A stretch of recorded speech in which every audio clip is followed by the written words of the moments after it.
Telefon asılılığı dopamin sistemini sıradan çıxarır. Dopamin nədir? Dopamin motivasiya, fokuslanma, istəyirəm hissini yaradan hormondur. Yəni işləməkdir, kitab oxumaqdır, idman eləməkdir.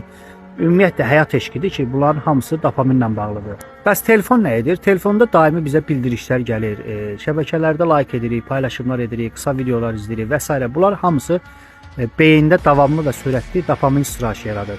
Elm buna supernormal stimulus deyir. Yəni təbii həyatdan daha güclü süni stimul. Yəni beyin konkret olaraq deyir ki, bu qədər asan dopamin varsa mən niyə əziyyət çəkim? Telefon asılılığı daim dopamin hormonunu yüksəkdə tutur və dopamin reseptorlarının həssaslığını azaldır.